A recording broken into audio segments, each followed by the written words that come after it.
Bonjour, mon nom c'est Daniel Tanguay, je suis directeur de Détail Formation. On va vous présenter une vidéo sur la subvention salariale d'urgence du Canada. C'est une vidéo sans prétention, on fait ça dans ma cuisine à la maison. C'est à la suite d'une rencontre du GIAC de la semaine dernière. GIAC, pour ceux qui ne connaissent pas, c'est GIAC, c'est le groupe d'intérêt pour l'armature commerciale. C'est des gens qui sont un peu partout dans les différentes municipalités. Il y a des gens de Vaudreuil-Soulanges, il y a des gens de Trois-Rivières, des gens de Joliette, Sherbrooke, un peu partout. Des gens qu'on voit parfois, mais surtout des gens qui travaillent dans l'ombre pour le bien-être, je dirais, des commerçants, de nos artères commerciales, les centres-villes. Puis ça, ben, ça me touche beaucoup. C'est à la suite de cette rencontre-là, et surtout de M. Charles-Olivier Mercier de Commerce Sherbrooke, qui m'a comme lancé un défi, parce qu'il me disait que c'était très bien nos infolettes, mais que les gens lisaient très peu. Donc, il m'a invité à faire une vidéo. Sur le coup, j'avais dit non, mais connaissant Charles-Olivier, qui est un client, puis je dirais depuis des années que je le connais, quasiment un ami, ben, j'ai pris le défi, puis j'ai dit « on va faire ça cette semaine ». Alors, permettez-moi au moins de présenter Détail Formation. Détail Formation, c'est une entreprise qui intervient un peu partout au Québec. Donc, on travaille surtout pour le commerce de proximité. Donc, quand on parle de commerce de proximité, on parle de commerce de détail, évidemment, mais on parle aussi de massothérapeutes, de restaurants, d'entreprises touristiques. Donc, on touche à beaucoup de secteurs et on se promène un peu partout au Québec. Donc, je salue les gens des Îles-de-Madeleine s'il y a des gens qui m'écoutent. On a des gens aussi de Chibougamau-Chapais, de Val-d'Or, de Sherbrooke et évidemment, beaucoup aussi de clients à Montréal où est-ce que notre bureau est situé. Pour aujourd'hui, ça va être quelque chose qu'on va vous présenter. Évidemment, moi, je suis un formateur plus qu'un conférencier. Donc, je vais vous présenter avec un tableau à feuilles, avec des crayons et oui, avec une calculatrice parce qu'on parle de subvention salariale. On va devoir faire des mathématiques, évidemment. Cette vidéo-là ne serait pas possible si ça n'avait pas été de mes enfants. Parce que, voyez-vous, ceux qui me connaissent bien savent que je suis zéro techno. Et donc, j'ai mes deux grands-enfants qui ont décidé de me donner un coup de pouce. Fait que je vais vous présenter tout de suite ma grande fille, Camille. Donc, 17 ans. Alors, si tu peux dire bonjour. Voilà. Et j'ai mon garçon aussi qui s'occupe de la technique. C'est notre geek de la famille. Donc, Maxime, si tu veux dire bonjour. Bonjour. Voilà. Donc, on va commencer. On va y aller tranquillement. La chose qui est intéressante, c'est que si jamais vous n'avez pas compris, vous allez pouvoir l'arrêter, le reculer et le faire jouer. Mais je vous dis tout de suite, la deuxième fois, je vais expliquer de la même façon. OK? Donc, voilà, on commence. OK, alors on va, dans un premier temps, expliquer pourquoi on a fait une vidéo. Bon, évidemment, Charles-Olivier l'avait dit, les gens lisent moins, donc avec une vidéo, c'est intéressant. Mais il y a 5 raisons principales.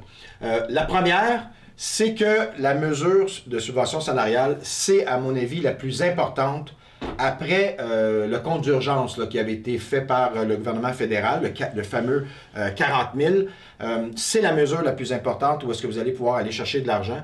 Évidemment, pourquoi une vidéo? C'est parce qu'elle est compliquée. Okay? Vous allez voir, là, on va avoir des calculs à faire. Et le gouvernement trouve qu'il n'y a pas beaucoup d'entreprises qui utilisent la subvention. Je fais juste vous faire part que le gouvernement fédéral avait prévu près de 1 million d'entreprises qui l'utiliseraient. Puis jusqu'à ce jour, il y a seulement 200 000 entreprises qui l'ont utilisé. Évidemment, bonne nouvelle, la subvention devait arrêter le 6 juin. Finalement, elle va être prolongée jusqu'à la fin août. Donc ça aussi, c'est une bonne nouvelle.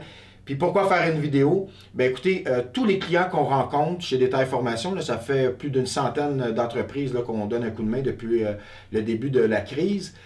Tout le monde ne connaisse pas beaucoup la subvention et on leur fait découvrir quand même de l'argent. Donc j'ose espérer qu'à la fin de la rencontre qu'on aura au niveau de la vidéo, que vous aurez découvert qu'il y a des sommes d'argent qui vous attendent pour vous.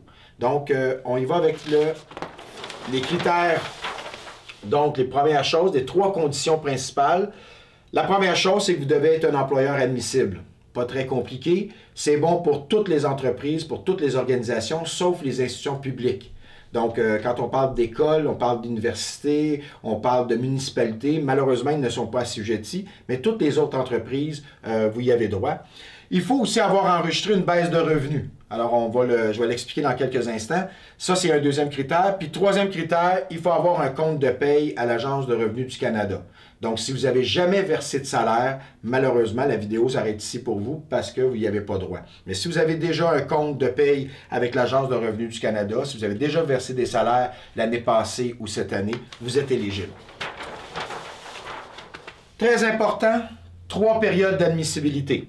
Alors, la première période, c'est du 15 mars au 11 avril. Donc, ça a commencé à ce moment-là. La deuxième période, du 12 avril au 9 mai. Et la troisième période, du 10 mai au 6 juin. Je vous ai parlé des baisses de revenus. Alors, si on regarde la première période, okay, ce qui est important, c'est que vous ayez une baisse de revenus de minimum de moins 15 %. Okay, donc, moins 15 %, c'est ça qui vous est demandé. Pour les deux autres, c'est 30 % de baisse pour les deux autres périodes.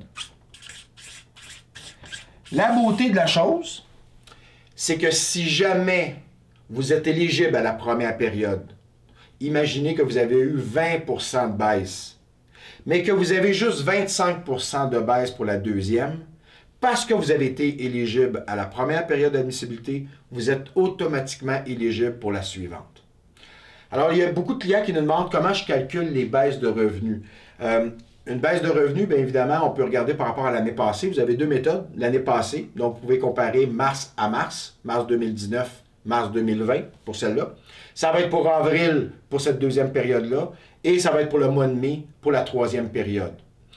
Il y a des gens aussi qui peuvent calculer la moyenne de janvier-février et comparer mars, avril et mai par rapport à janvier-février. Mais la plupart des entreprises, janvier-février, ce n'est pas des mois qui sont très forts en termes de vente. Donc, évidemment, je vais proposer davantage de prendre 2019.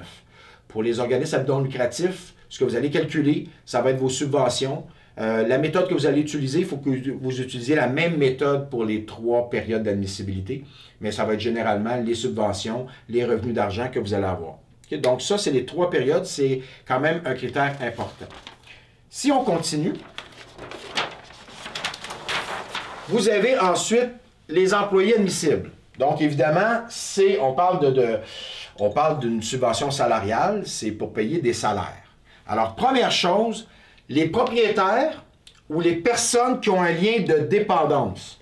Alors, propriétaire, mais ça peut être la fille du propriétaire, ça peut être le garçon du propriétaire, ça peut être quelqu'un qui est de la famille proche, c'est considéré comme un lien de dépendance.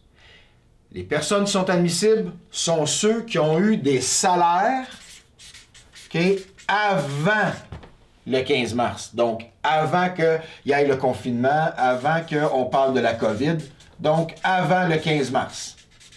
Fait que je vous dis tout de suite, si vous êtes un propriétaire, vous n'êtes jamais donné de salaire avant le 15 mars, malheureusement, vous n'êtes pas éligible, donc c'est 0. Pour les employés, okay? Les employés, c'est bon pour les employés qui sont à temps plein, ceux qui sont à temps partiel, même ceux qui ont la PCU, et c'est bon aussi pour vos nouveaux employés. Okay? Donc, c'est très important. La subvention salariale est bonne pour plusieurs employés. Mais il y a un hic très important.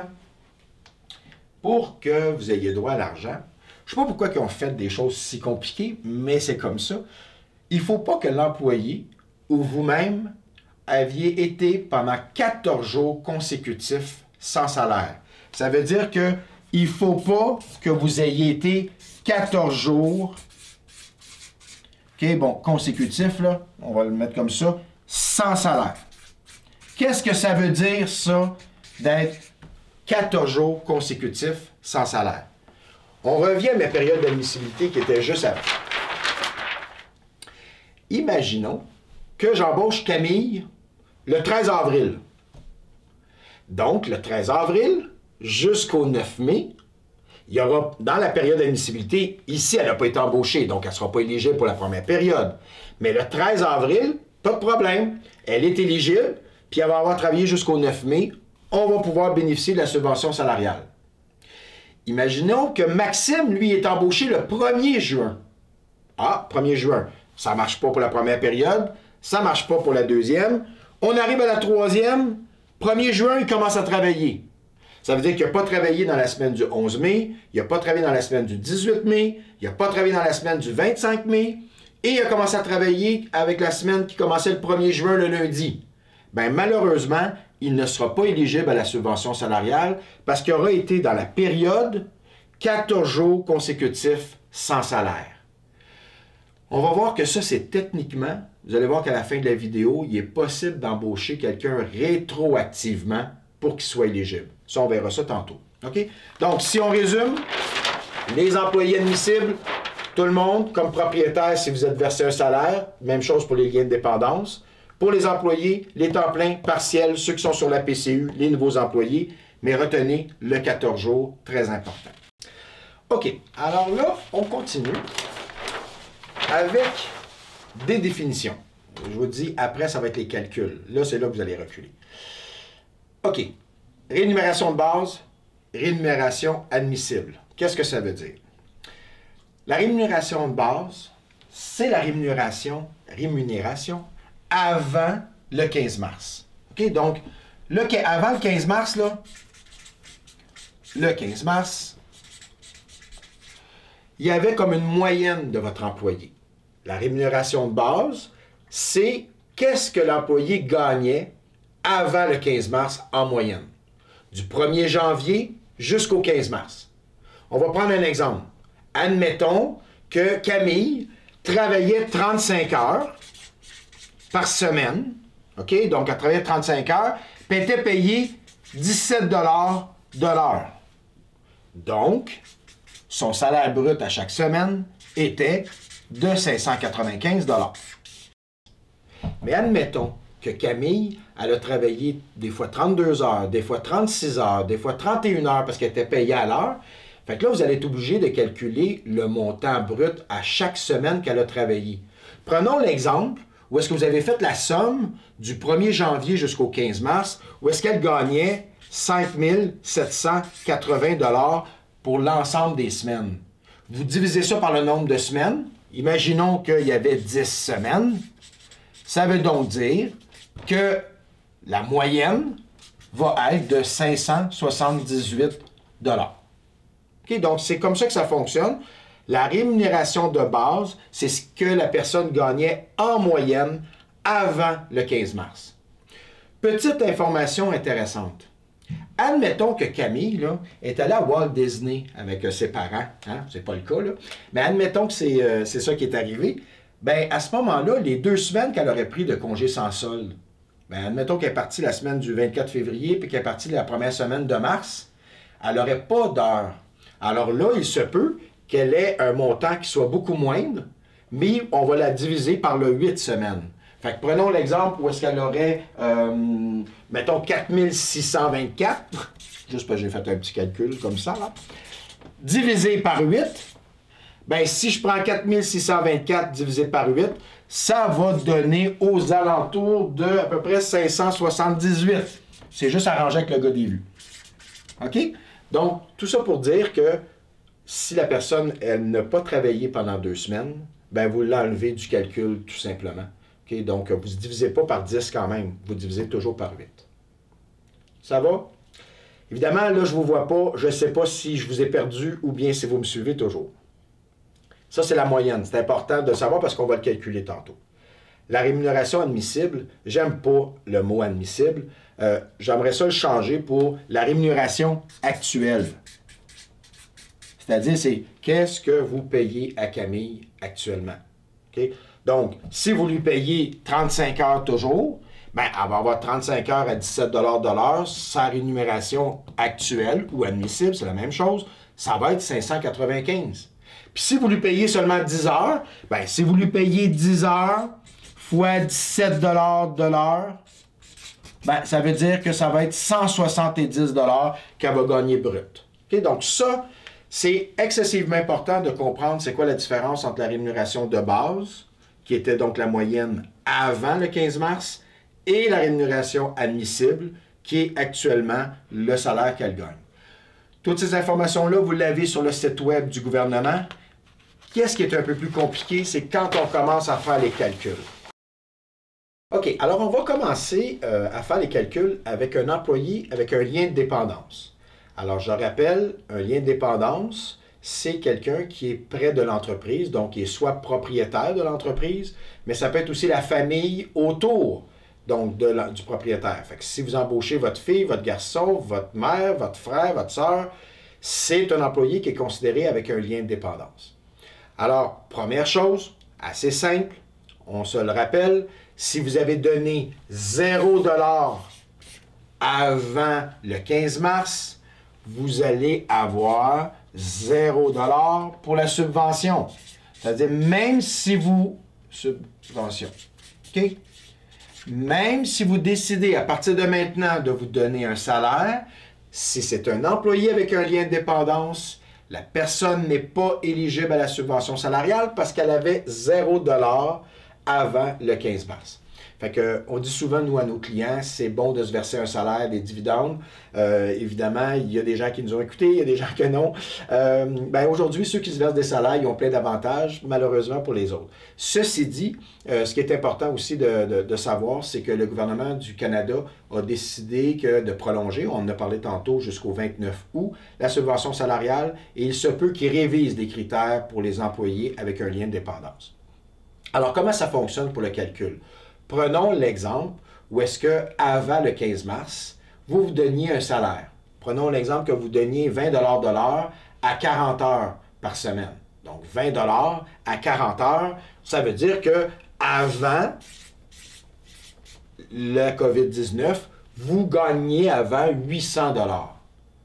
Et là, vous décidez de continuer à vous payer un salaire. Si vous continuez à vous payer le même salaire, c'est-à-dire 40 heures à 20 $ de l'heure, bien, ça veut dire que vous allez avoir la rémunération de base qu'on a vu tantôt est de 800, la rémunération admissible, ou qu'est-ce que je disais tantôt, la rémunération actuelle va être encore de 800.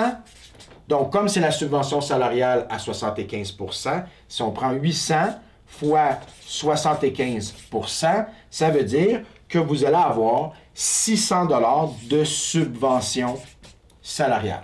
Il va vous rester 200 $ à payer pour l'entreprise, mais vous allez recevoir du gouvernement 600 $.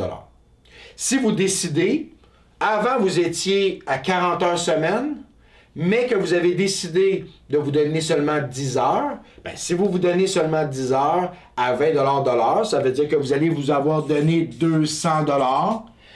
Parce que vous avez un lien de dépendance, ça va quand même être à 75 %.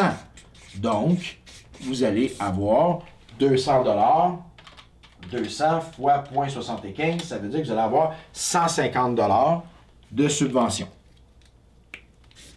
OK? Donc, premier constat. Vous êtes un employeur, parfait, vous avez une entreprise, mais vous êtes aussi un employé. Surtout sur les entreprises qui sont incorporées. Ça veut donc dire que j'ai plusieurs, moi, clients qui sont actuellement sur la PCU.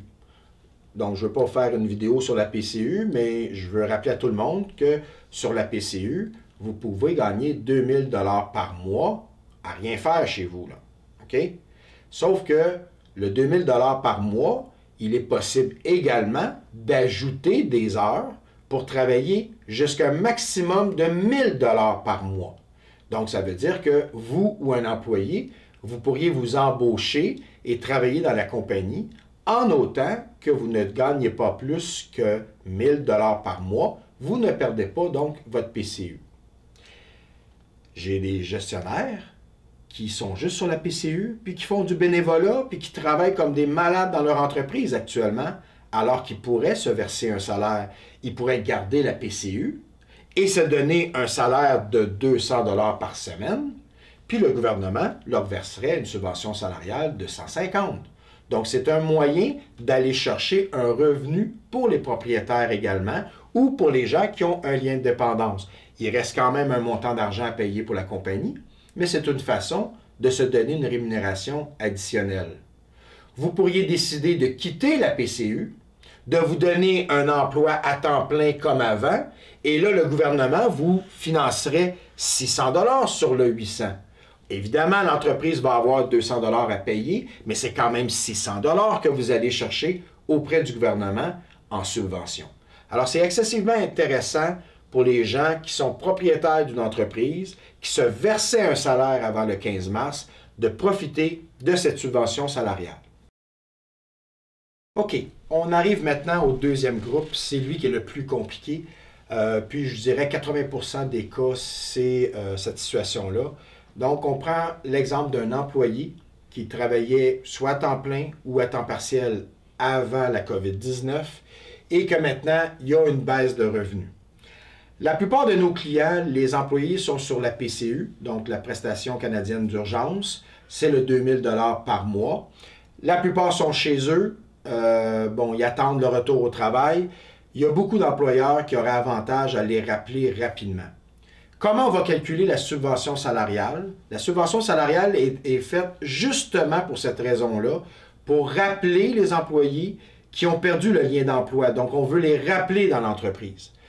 Alors, ça va toujours être le plus petit montant entre trois choses. Et là, je sais que c'est un peu complexe.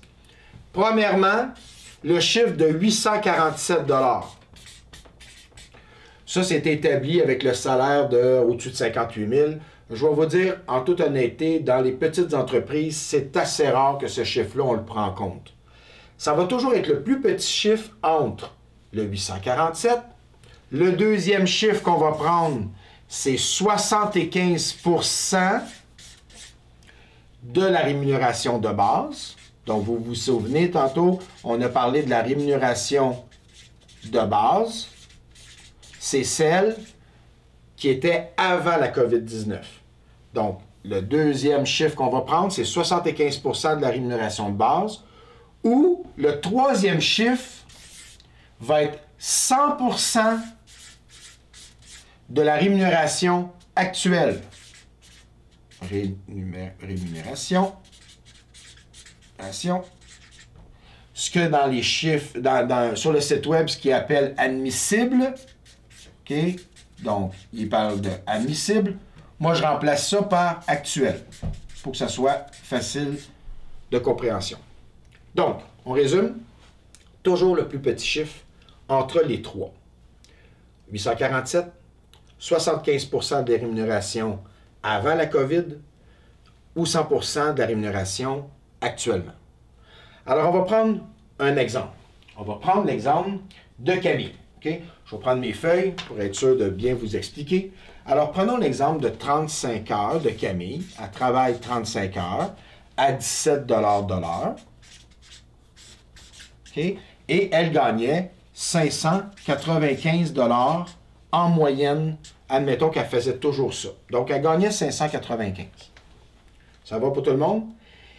On s'entend-tu que si elle gagnait 595, puis que vous continuez à la payer 35 heures fois 17 $ de l'heure, toujours 595, bien, c'est sûr que 100% du salaire qu'elle va gagner, 595, puis 75% du salaire qu'elle gagnait avant, c'est-à-dire qu'une subvention, ça, c'est 75%, là, donc fois 75%, ça donnerait 446,25. Bien, le plus petit montant entre le 75% qui donne 446,25 ou 100% de la rémunération, bien, le plus petit, ça va être 75%. Ça, c'est facile. L'employé gagne un salaire X, vous lui donnez le même salaire, bien, automatiquement, c'est 75% qui va s'appliquer. Mais on va prendre un exemple où est-ce que Camille, vous avez décidé de ne pas l'embaucher pour 35 heures, mais vous lui donnez seulement, prenons un exemple, 10 heures. Bien là, si vous lui donnez 10 heures fois 17 $ de l'heure, elle va gagner 170. Alors, on prend notre calcul. Le 847, on l'oublie. Deuxième, 75% de la rémunération de base. Qu'est-ce qu'elle gagnait avant? Elle gagnait 595. On a dit qu'à 75%, le chiffre serait 446,25. Mais là, vous lui donnez seulement 10 heures. Donc, elle gagne 100% de sa rémunération, 170. Le plus petit, okay, c'est le plus petit chiffre entre ces deux-là, ben, c'est 170. Donc, ça veut dire quoi, ça? Ça veut dire qu'un employé qui était à temps plein et que vous rappelez à temps partiel, ben, vous êtes payé par le gouvernement à 100% de subvention salariale. Donc, il n'y a aucune raison pour qu'il y ait des employés chez eux à rien faire actuellement. Vous pourriez les rappeler et vous pourriez avoir une subvention de 100%. La seule chose qui va rester à payer va être les charges sociales. Mais le salaire au complet va être remboursé. On va prendre l'exemple où est-ce que là, ce n'est pas 10 heures. On va prendre l'exemple où est-ce que vous la rappelez, Camille, mais vous lui donnez, OK, ou prenons 15 heures. OK? Et là, vous la payez 17 de l'heure à 15 heures. Donc, 15 fois 17, ça veut dire qu'elle va gagner 255 par semaine. Je refais mon calcul. 75%, 446,25 que j'aurai de subvention. 100% du salaire, ça veut dire que j'ai droit à une subvention de 255. C'est-tu intéressant pour Camille si elle est sur la PCU? Pas du tout. Pourquoi? Parce que la PCU lui permet d'aller gagner jusqu'à 1 000 $ par mois, mais si elle dépasse le 1 000 $ par mois, elle perd la PCU. Donc, de rappeler Camille pour 15 heures, ben, c'est pas avantageux pour elle, parce qu'elle va gagner 255 $ par semaine, et puis là, vous allez vous ramasser où est-ce qu'elle ne voudra pas revenir travailler parce qu'elle veut garder sa PCU. Elle va gagner 255 $ par semaine, puis si elle était restée chez elle, ben, elle aurait eu 500 $ OK, par semaine, 2000 $ par mois. Donc, évidemment, la PCU ne nous aide pas. Hein? Mais on s'entend, la PCU, pour quelqu'un qui a commencé à partir du 16 mars, ça se termine au 4 juillet. Donc, par la suite, ça sera peut-être plus avantageux. Alors, ce qu'il faut retenir, tantôt, je vous ai dit que si vous aviez un lien de dépendance, c'était très avantageux de vous payer, OK, pour que le gouvernement vous paye 75%. Mais là, mon deuxième constat, c'est le suivant. Si vous avez des employés à temps plein, vous pouvez les rappeler à temps partiel en bas du 1 000 $ par mois. Prenons l'exemple de Camille. Vous pourriez lui donner peut-être un 12 heures, un 10 heures. Elle ne perd pas sa PCU. Elle gagne donc 500 $ par semaine. Vous lui versez en plus un 170. Elle est rendue à 670 $ par semaine. Méchante belle paye. Okay? Et en plus, vous, ça vous coûte absolument rien. Fait qu'au lieu d'être pris à faire tout le travail de Facebook, de nettoyage, d'accueil des clients, puis d'être débordé pendant qu'il y a des gens qui sont à la maison, ben moi, je vous dirais, rappelez vos employés, c'est excessivement important. Okay? Donc ça, c'est le deuxième constat qui est intéressant à faire. On prend maintenant le troisième cas qui pourrait arriver. Un employé avec une hausse de revenus. On va prendre par exemple Maxime. Mettons que Maxime travaillait à temps partiel. Maxime gagnait 15 $ de l'heure, lui. OK? Et vous lui donniez 15 heures. Donc, avant la COVID, là, lui, là, il gagnait 15 heures fois 15 $ de l'heure, c'est-à-dire qu'il gagnait 225. Ça va jusque-là? Mais là, vous avez besoin de Maxime à temps plein. Fait qu'avant, il gagnait ce montant-là. Et là, vous lui donnez 35 heures maintenant, fois 15 $ de l'heure. Donc, maintenant, il va gagner 525. Ça veut dire qu'il y a eu une augmentation de salaire, lui, là. C'est pas une augmentation de salaire, excusez-moi, une augmentation du nombre d'heures. Alors, c'est pas le même système qu'on a parlé tantôt avec ceux d'une baisse. Si on appliquait le même système, ben là, on aurait 75% de 225, puis on aurait 100% de la subvention actuelle. Le gouvernement, il dit non, non, non, non, c'est pas comme ça. Ça va être le 225 est toujours le plus petit montant entre ce montant-là et 75% du salaire actuel. Donc, on va prendre le 525, on va le multiplier par 75%, et donc, ça va être 393,75 que vous allez recevoir de subvention. Donc, la morale de cette histoire, c'est quoi? Si vous avez un employé qui ne travaillait pas avant la COVID-19, c'est-à-dire que c'est un nouvel employé que vous avez embauché depuis le 15 mars, Bien, si c'est un employé qui est nouveau, il avait 0 revenu avant, vous ne le connaissiez pas, et là, vous lui donnez 35 heures, bien, vous allez avoir à 75 % de son salaire. Donc, tous les nouveaux employés que vous embauchez depuis le 15 mars, vous avez 75 % de subvention salariale qui lui est versée.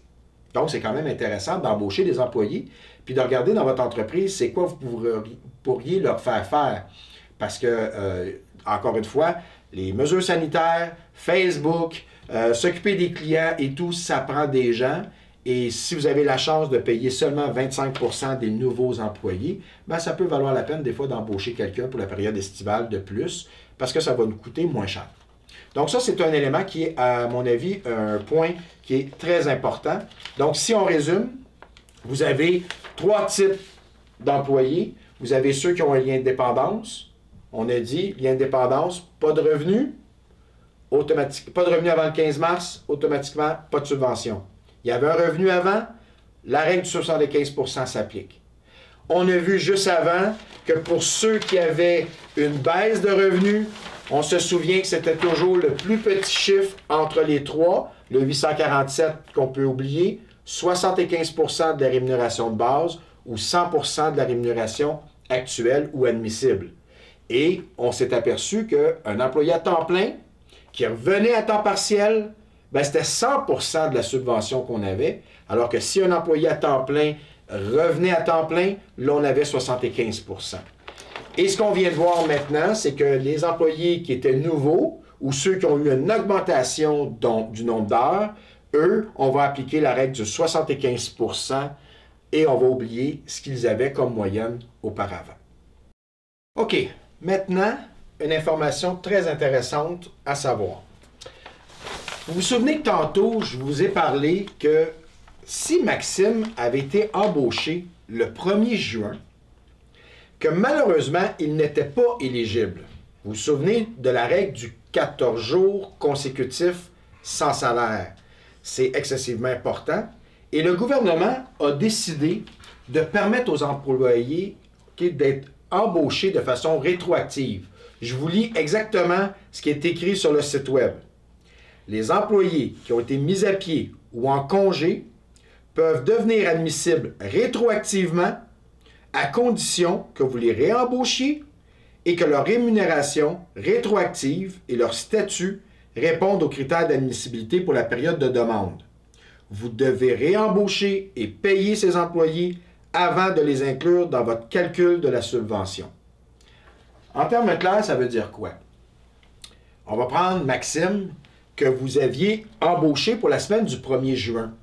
Malheureusement, toute la semaine du 1er juin, ben, il n'aurait pas été éligible à la subvention salariale. Pourquoi? Parce qu'il y avait les 14 jours avant qu'il n'avait pas travaillé. Il est donc possible pour vous de réembaucher Maxime rétroactivement. Vous pourriez l'embaucher soit la semaine du 10 mai, soit la semaine du 18 mai. Mais une chose est sûre, c'est qu'au-delà de la semaine du 18 mai, là, si vous l'embauchez le 25, il va avoir fait plus que 14 jours, il ne sera plus éligible. Donc, vous pouvez l'embaucher rétroactivement. Prenons l'exemple parce que vous le réembauchez la semaine du 18 mai. Vous lui donnez quelques heures la semaine du 18, vous lui donnez quelques heures la semaine du 25 mai. Il est donc maintenant éligible pour la subvention salariale pour la semaine du 18, du 25 et du 1er juin. C'est génial. En plus, le gouvernement a dit que si l'employé, vous y avez versé un salaire et qui est resté chez lui, en plus, vous allez pouvoir mettre les charges sociales dans la tarification. OK? Là, je ne rentrerai pas dans les détails de comment on complète le formulaire, parce que ça prendrait une autre vidéo.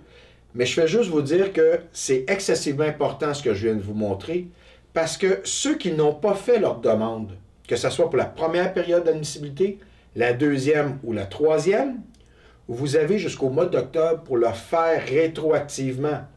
Ça veut donc dire que Camille, si elle a commencé le 13 avril, vous pourriez laisser ça comme ça, D'ailleurs, c'est un peu ce qu'on recommande à nos clients, c'est-à-dire que si elle est éligible pour une période donnée, ben, on n'est pas obligé de rappeler la personne au 16 mars. Donc, on peut la laisser dans la période d'admissibilité. Camille, elle a commencé le 13 avril. On la laisse dans la période d'admissibilité qui est ici. Par contre, à l'intérieur d'une période d'admissibilité, on va faire le rétroactif pour être sûr qu'il va être éligible à la période. Donc, on prend notre exemple de Maxime. C'était le 1er juin. On va le réembaucher rétroactivement au 18 mai ou bien au 10 mai pour s'assurer qu'il soit éligible dans la 3e période. Pour les propriétaires maintenant, prenons l'exemple où est-ce que vous, comme propriétaire, vous vous donniez un salaire avant. Vous, comme propriétaire, vous étiez sur la PCU actuellement. Bien, vous pouvez vous réembaucher rétroactivement au 15 mars et avoir droit à la subvention salariale. Tout ce que vous allez avoir à faire, si vous vous réembauchez à temps plein, ça va être de déclarer les revenus que vous avez gagnés, auquel cas vous allez devoir retourner la PCU. Ce n'est pas ce que je recommande à tous nos clients. Ce que nous recommandons à nos clients, c'est de se réembaucher à temps partiel. Si vous vous réembauchez à temps partiel et que vous gagnez moins que 1 000 $, donc la PCU, vous y avez droit encore, et vous allez pouvoir bénéficier d'une subvention pendant les différentes semaines que vous vous êtes embauché. Alors, prenons un exemple où est-ce que mon propriétaire s'est donné un salaire de 200 $ par semaine rétroactivement. Bien, pour les 12 semaines, il va avoir 2400 $ qui va lui être versé en salaire. Donc, pour chacune des périodes, on va la diviser en 3. 200 par semaine, il y a 4 semaines ici, ça fait 800, 800, 800. Et la beauté, c'est que comme il y a un lien de dépendance, il va avoir 75% de ce salaire-là qui va être financé par le gouvernement. Donc, finalement, 75% fois 2400, ça veut donc dire qu'il va avoir 1800 $ qui va être versé par le gouvernement en subvention salariale, puis l'entreprise va avoir seulement un 600 $ à payer. Donc, pour nous, c'est excessivement avantageux que nos clients qui sont propriétaires d'entreprises et qui se donnaient un salaire avant la COVID-19 profitent de la subvention salariale rétroactivement. On n'est pas obligé de le faire pour les employés, mais pour les propriétaires, on vous le recommande fortement. C'est de l'argent, ce n'est pas des prêts, c'est carrément des subventions et vous y avez droit. Alors, il serait dommage que vous laissiez de l'argent sur la table. En terminant, évidemment, vous pouvez toujours consulter nos pages notre page web sur la COVID-19 avec nos infolettes. Il y a une infolette qui a été faite le 14 mai où est-ce qu'on explique que pour rendre ça encore plus complexe, le gouvernement fédéral avait annoncé une subvention salariale de 10% au tout début de la COVID-19. Il l'a changé pour la subvention salariale de 75%. Alors, la 10%, elle est donc incluse dans le 75%. Quand vous allez remplir vos formulaires, vous allez devoir mettre le montant de subvention salariale de 10%. Pour rendre ça encore plus complexe, la subvention salariale commence le 18 mars et se termine le 20 juin. Alors que si on se rappelle les périodes d'admissibilité qu'on vient de parler, elle commençait le 15 mars, celle de 75%, pour se terminer le 6 juin. Là, on sait maintenant qu'elle est prolongée jusqu'au mois d'août. Mais la subvention salariale de 10%, c'est du 18 mars au 20 juin. Elle a des contraintes, dans la mesure où est-ce que le 10%, il y a un maximum de 1375 par employé et un maximum de 25 000 $ par employeur. La subvention salariale à 75% n'a aucun maximum. Ça veut dire que l'employé, si c'est jusqu'au mois d'août que vous bénéficiez de la subvention salariale, il n'y aura pas de maximum, jusqu'à preuve du contraire. L'entreprise pourra bénéficier de la subvention un plafond qu'on ne sait pas du tout. OK? Donc, c'est possible encore que vous ayez beaucoup de subventions qui soient disponibles jusqu'au mois d'août. Alors que la subvention salariale de 10%, elle est limitée à ces montants-là. Et la façon de recevoir le chèque est complètement différente pour la subvention salariale de 10 %. La manière de rembourser, de donner la subvention, c'est à même vos remboursements que vous faites de vos DAS. Alors, je ne veux pas en dire plus. Je vous invite à aller voir notre infolette du 14 mai qui explique ça un peu plus en détail. Lorsque ce sera le temps de remplir le formulaire sur Excel, si vous avez des questions, n'hésitez pas à nous écrire. Donc, c'est info@detailformation.com et on pourra à ce moment-là voir si on peut vous donner un coup de pouce. Je peux vous dire qu'on a quelqu'un de notre équipe, Marie-Josée, qui accompagne plusieurs entreprises actuellement pour remplir les formulaires parce que ce n'est pas nécessairement évident. Mes dernières recommandations, si jamais vous avez fait vos formulaires et qu'à la suite des explications que je vous ai données, vous aimeriez faire des modifications au formulaire, par exemple de rappeler vos employés de façon rétroactive, vous pouvez téléphoner au numéro 1-833-966-2099. Ça, c'est le numéro de téléphone directement de la subvention salariale. Donc, le 1-833-966-2099. Je vous recommande de conserver vos papiers. OK? Donc, ça, c'est extrêmement important parce que vous pourriez faire l'objet d'une vérification. Sachez que les subventions que vous allez aller chercher, ça va être des subventions qui vont être imposables. Donc, ça va être ajouté à vos revenus que vous allez avoir à la fin de l'année. Faites attention aux fraudes, ça veut dire que ne jouez pas le système et ne mentez pas dans les chiffres que vous allez donner. Gardez vos papiers puis assurez-vous que vous donnez les bons chiffres, toujours dans la légalité évidemment. Si jamais on vous prend à mentir parce que vous n'avez pas eu la bonne baisse de revenus, vous deviez être éligible à une baisse de 30 % ou de 15 % puis que ce n'est pas le cas.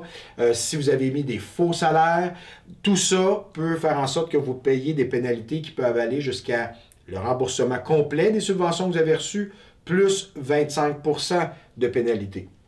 Et dernière chose, on a notre site web, le www.detailformation.com. Il y a une page qui est dédiée à la COVID-19. Chaque matin, du lundi au vendredi, on vous écrit des conseils, on vous met à jour par rapport à différentes subventions. Donc, si vous avez besoin de quoi que ce soit, n'hésitez pas à communiquer avec nous. Alors, j'espère que c'était utile. J'espère que vous allez aller chercher l'argent auquel vous avez droit et je vous souhaite une bonne fin de journée. Merci.